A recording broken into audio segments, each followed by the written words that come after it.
Bismillahirrahmanirrahim. Alhamdulillahi Rabbil Alamin. Salatu salam ala syarfil anbiya wal mursalin. Nabiyina Muhammadin wa ala alihi wa sahbihi ajmain. Assalamualaikum warahmatullahi wabarakatuh. So inshallah alamul jin wa syayatin. Daigdig ng mga jin at mga demonyo. Tutuloy natin pagtalakay doon sa pagtawag sa mga kaluluwa. So ito, pamilyar tayo dito kasi yung mga kupar, mga Kristiyano, madalas silang ginagawa ito. Maraming version. Tapos pati sa, actually yung mga pinapakita sa mga pelikula, mga teleserye, palabas sa TV, namatay yung nanay, tapos dadalawin yung anak. Ito rin yun eh. Ito yung gusto nilang kumbaga palabasin na totoong nangyayari ito. At posibleng mangyari. Kaya tuloy yung mga tao, yan, minsan may kita niyo sa balita eh. Pag merong namatay yung magulang, namatay yung kapatid, sinasabi nila palagi na hindi kami masyadong nalulungkot kasi alam naman namin gagabayan niya kami. Ginawa na nilang nilagyan nila ng katangian ng Diyos yung kanilang mga namatay na kamag-anak. Na itong mga ganitong paniniwala, actually sa Japan, sa Korea, sa China, wala naman sila talagang organisadong relihiyon eh. Ganito yung relihiyon nila, yung ancestor worship, sinasamba nila yung kanilang mga ninuno. At yung mga Pilipino dito, nung bago pa dumating yung Islam at yung mga Kastila, actually yung relihiyon nila ganun eh, pagsamba sa mga ninuno, yung mga igurot, yung mga lumad, ibang mga katutubo, ganun yung relihiyon nila. Sinasamba nila yung kanilang mga ninuno, kinikilala nila na, di ba yung kanilang mga ninuno, naggagabay o tumutulong na magkaroon ng magandang ani, at iba pa. Kaya nga, sabi ni Sheikh Rahimahullah, tahdirul arwah, da'watun kadima.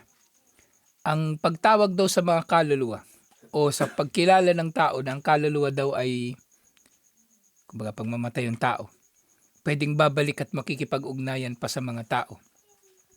Ito ay matagal nang ginagawa ng mga tao. Hindi ito bago lang na naimbento.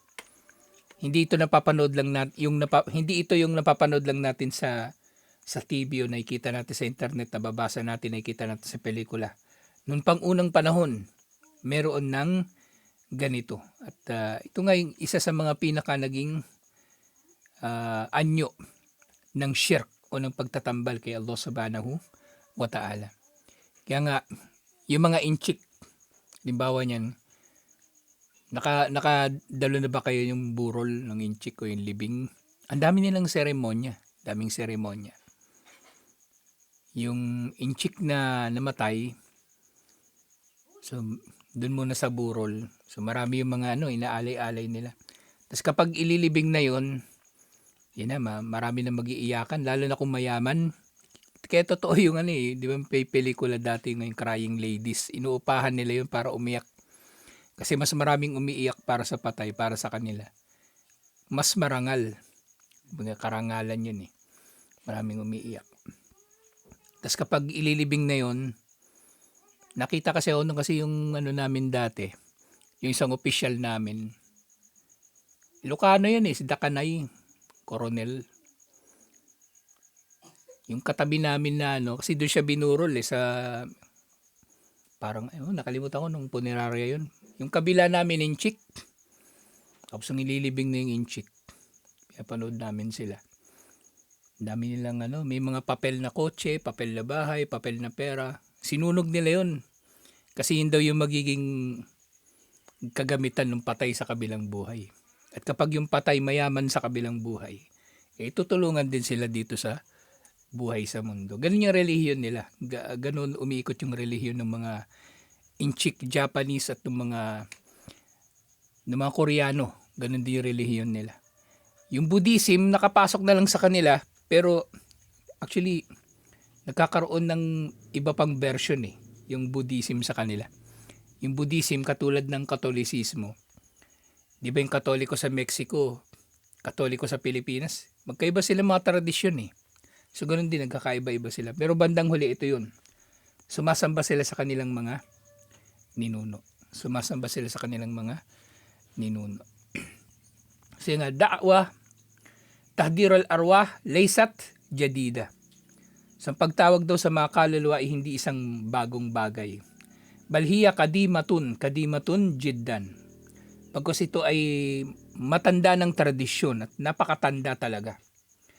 Wakad nakalna fima sabaka kayfa kana ba'dan nasi yattasiluna bil jin. Nabanggitan ng mga nakaraang talakayin kung paano yung mga tao ay nakikipag-ugnayan sa mga jin. Na itong mga jin na naman na ito yung nagpapanggap nga na kaluluwa. Para doon sa mga kumbaga advanced na naantas ng mga medium, yung meron talagang kapangyarihan kumbaga na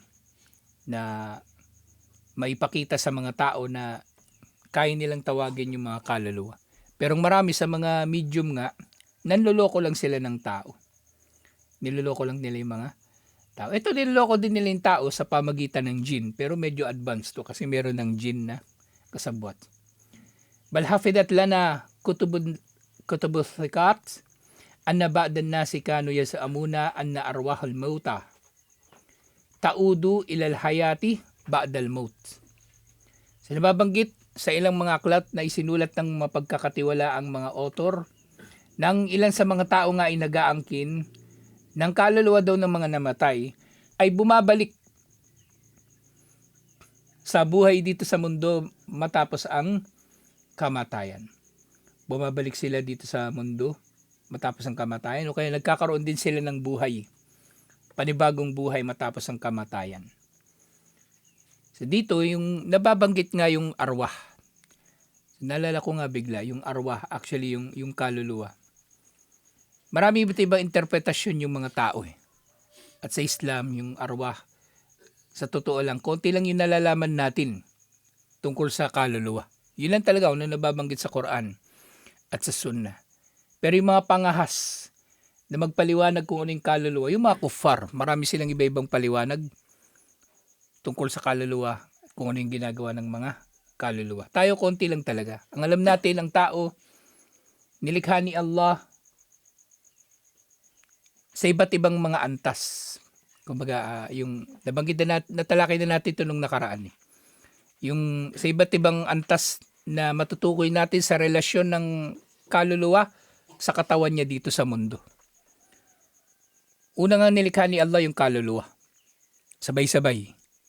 Sabay-sabay niya nilikha yung mga kaluluwa. At yung kaluluwa, mga kaluluwa na yun, lahat mula kay Adan hanggang sa kahuli-hulihang tao. Ayon sa mga hadith, sabay-sabay. Tapos kapag nabuhay na yung sinapupunan, kapag nabuhay na yung fetus doon sa sinapupunan ng nanay, ilang buwan yun? Pangilang buwan? 4 months. So yung kaluluwa na yun, sasanib na doon sa katawang tao ng tao. So yung tao, mabubuhay, lalaki. So tuwing nang natutulog tayo, humihiwalay yung ating kaluluwa. Humihiwalay. So pag magigising tayo, bumabalik. Tapos kapag mamamatay tayo, hihiwalay na naman yung kaluluwa. Nakahiwalay siya. Tapos kapag inilibing tayo, ibabalik yung kaluluwa natin sa katawan. Tapos yun yung tatanungin ni Munkar at Nakir. At pagkatapos nito, wala nang nababanggit eh. Kung hihiwalay pa ba yung kaluluwa o hindi. Lumalabas na nandun na siya, konektado na siya hanggang sa kabilang buhay. Kaya nga yung tao na nandun sa libingan, kumbaga mararanasan niya yung mga may kinalaman sa paraiso o impyerno doon sa libingan na pareho itong nararamdaman ng kanyang katawan at kaluluwa. At pag binuhay tayo, di ba tinalakay naman natin pagkabuhay muli, hindi naman nabilanggit doon na ibabalik yung kaluluwa. Basta magkakamalay lang yung patay o mabubuhay muli ang patay. Kasi pwede naman yung nasa barzakh na buhay siya, ibig sabihin nandun yung kaluluwa niya sa kanyang katawan, pero hindi siya buhay sa anyo ng katulad ng nalalaman natin ngayon. Parang tayo ngayon buhay, pero sila iba yung kanilang anyo o iba yung kanilang katangian. nalaman natin ito sa ganito lang na mga kaalaman. Pero kuffar, ang dami nilang ang dami nilang opinion. At actually yung kaluluwa, kahit yung mga atheist, meron silang version ng kaluluwa. Di ba yung mga atheist, di naman naniniwala na may Diyos. Hindi sila naniniwala na may buhay pagkatapos ng kamatayan. Pero naniniwala sila na sa katawan daw ng tao ay merong isang puwersa, tawag nila minsan life force, o kaya tawag nila consciousness at iba pa. Pero lahat ng yun na tinatawag nila mga atheist, tinutukoy lang din nila doon yung kaluluwa eh. Sinasabi nilang yung bagay na yun na kapag humiwalay sa tao, mamamatay yung tao, mawawalan siya ng buhay. Iniba lang nila yung pangalan. Kasi pag tinawag nilang kaluluwa yun, ibig sabihin, naniniwala sila sa kabilang buhay. Hindi nga sila naniniwalang may Diyos eh. Lalong hindi sila naniniwala na may kabilang buhay. Common sa mga tao yung paniniwala tungkol sa mga kaluluwa. Lahat ng relihiyon, may version sila ng paniniwala sa mga kaluluwa. Kahit yung mga pagano lalo na, may paniniwala sila sa kaluluwa. Yung mga Buddhist, o doon muna tayo sa mga Hindu, kasi nauna yung mga Hindu eh. Yung mga Hindu, doon nga sa kanila galing salitang karma eh. Kapag mamatay ka, depende sa kung anong ginawa mo sa mundo, yun ang magiging karma mo o resulta ng ginawa mo. Kapag naging mabuti ka sa mundo, pag sinilang ka uli sa reincarnation, mapupunta ka sa mas mataas na antas ng lipunan. Kapag salbahe ka, maaaring mapupunta ka sa mas mababang antas. O pag binuhay kang muli, magiging hayop ka. Daga, ahas, aso. Kaya anong klase paniniwala yun, di ba? Binuhay mo yan. Kaya para sa kanila, di ba ang daming Diyos ng mga Hindu? Napakarami. Kasi yung Diyos nila, pwedeng magkatawang tao eh. Pwedeng magkatawang aso. Pwedeng magkatawang daga, elepante, at kung ano-ano pa. Kaya about anyo na yun nung kanilang Diyos, iba-ibang hayop yung rebulto na meron sila. Yun yung karma. Tapos, yung mga Buddhist naman, kung pag-aaralan mo yung Buddhism, yung dulo niya, sa dulo ng tao, ganun din eh, meron din silang reincarnation eh. Pero, sa dulo ng reincarnation eh, kung mabuti ka, tataas ka ng tataas. Hanggang sa bandang huli, mapupunta ka doon sa nirvana. Tawag nila nirvana. Na magiging kasama ka na ni Buddha. Pero yung pagiging kasama mo ni Buddha, hindi kayo magkahiwalay na entity. Magkasama kayo. Hindi ko maintindihan ngayon yung ganung konsepto. Kasi wala naman ako talaga nakausap na Buddhist eh. Binabasa ko lang yung mga pangaral nila. So ganun yung iba-ibang paniniwala ng mga tao, sabog-sabog, iba-iba. At sa Islam lang talaga malinaw na nababanggit kung ano yung katangian ng kaluluwa. Alhamdulillah. Kaya nga tayo hindi tayo basta-bastang mapapaniwala ng mga sinasabi ng mga tao. Kaya hindi rin maganda yung bata. Pabayaan lang natin manood ng mga kung ano-anong palabas, lalo na mga fairy tales. Kasi marami dyan may kinalaman sa sa engkanto lalo na, di ba? Yung mga diwata, mga fairy godmother, kung ano-ano. Tapos, syempre, nandun din yung mga kwento tungkol sa kaluluwa. Namatay yung nanay, tapos yung nanay nandun pa rin, ginagabayan niya yung bata. O kaya sabihin doon sa fairy tale, yung namatay, pwede magiging angel. Pag mabait ka daw, magiging angel ka. Pag salbahe ka, magiging ka. Pag Bisaya, devil. Yung Bisaya, binabaliktad nila yung tsaka i, tsaka u, tsaka. Yung kasi, nanay ko Bisaya, tatay ko Waray. Ganun sila, nababaliktad nila yung mga vowels. Gano'n ka daw pagkasalbahe ka. So sa Islam, alhamdulillah, malinaw. Kaya nga, ito, kabilang sa mga sinabi ng mga scholar, sabi ni Shaykhul Islam Ibn Taymiyyah rahimahullah, wa min haula'i ay min ahlil halis syaitani minal kafara wal musyrikin was sahara wa nahwihim. So kabilang daw sa mga nagsasabi nito, yung mga tao na mayroong koneksyon sa mga demonyo. Yung mga manghuhula, mga mangkukulam, salamangkero, may koneksyon sila sa mga demonyo. Siyempre, kabilang sila sa mga kuffar at mga musyrikin. So, sila daw, sabi nila, o kabilang sa kanila yung nagsasabi, man idha mata lahum mayyitun ya'taqiduna annahu yaji'u ba'dal mauti yukallimuhum. Meron daw kabilang sa mga musyrik ang nagsasabi na kapag namatay daw yung kanilang kamag-anak o mahal sa buhay, bumabalik daw ito sa kanila at kinakausap sila. Kinakausap sila. Wayakdi duyunahu. At yung iba pang ang bumabalik na namatay nilang mahal sa buhay, tinutulungan silang mabayaran yung utang nila. Tutulungan sila. Wayaruddu wada'ahu. At itong patay na ito, kapag meron daw mga pinagkatiwala sa kanya, isinusoli niya doon sa may-ari. Bawa namatay siya, meron siyang utang, binabayaran niya. At kung merong pinagkatiwala sa kanyang bagay, binabalik niya. Wayusihum biwasaya. At nagpapayo daw itong patay na ito ng iba't ibang mga payo sa kanila. Yun, katulad ng sinasabi ng mga kuffar, di ba? Pag death anniversary ng magulang, nanay, gabayan mo kami. O, tatay, tulungan mo kami kung ano-anong ginagawa nila. فَإِنَّهُمْ يَأْتِهِمْ تِلْكَ السُّورَةِ الَّتِي كَانَتْ فِي الْحَيَاةِ.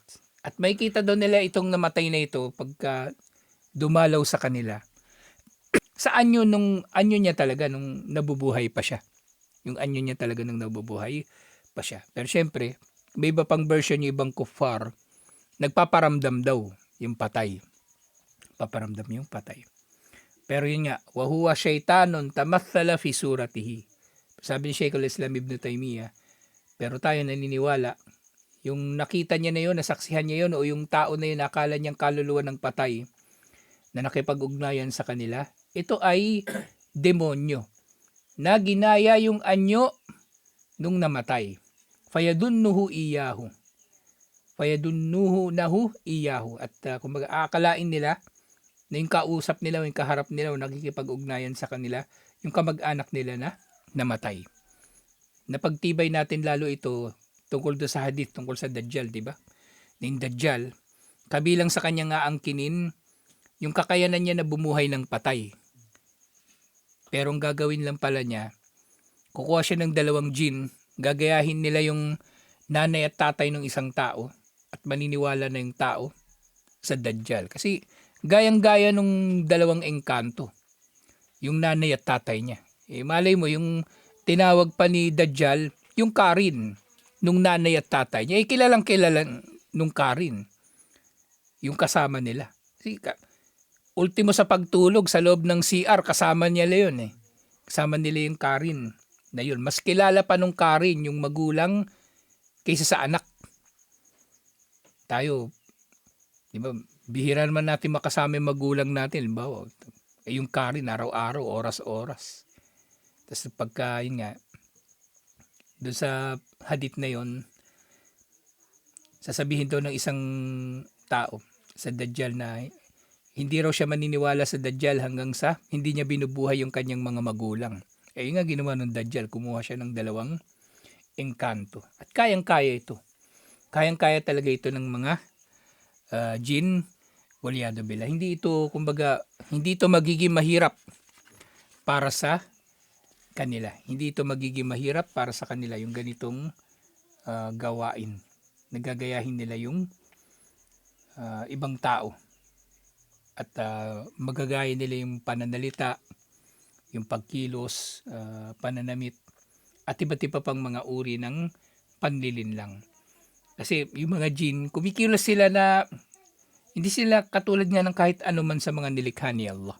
At hindi talaga natin tuluyan na may papaliwanag yung kanilang mga gawain o yung kanilang mga kakayanan. O sabihin natin kapangyarihan, waliyadu billah. Kaya maraming kababalaghan talaga tayo sa atin sa Islam. Kapag mayroong kababalaghan, yung una nating may isip talaga jinn . Si Dr. Bilal Phillips nga tinanong siya tungkol sa mga alien. Tanong alien, totoo ba yung mga alien? Sabi nila, yung alien, haka-haka lang ng tao yun. Pag mayroon silang hindi maipaliwanag, mayroon silang nakita na hindi maipaliwanag, ang tao, nung unang panahon, inuugnay agad sa mga demonyo. Ngayon, nadagdag na naman yung mga alien.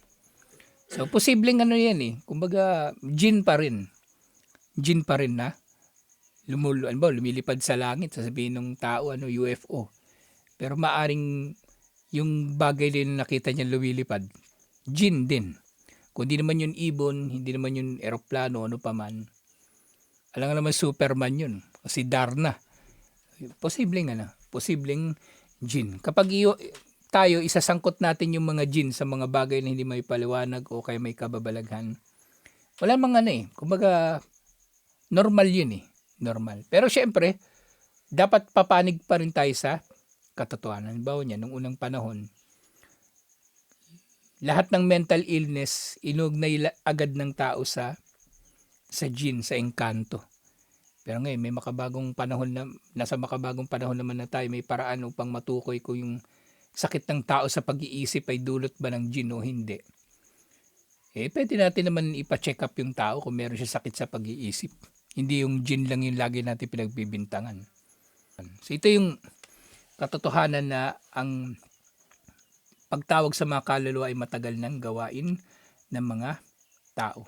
Nauna na nga nating natalakay yung mga makabagong ginagawa ng mga tao. Alhamdulillah. Sa totoo natin ito, inshallah. Assalamualaikum warahmatullahi wabarakatuh.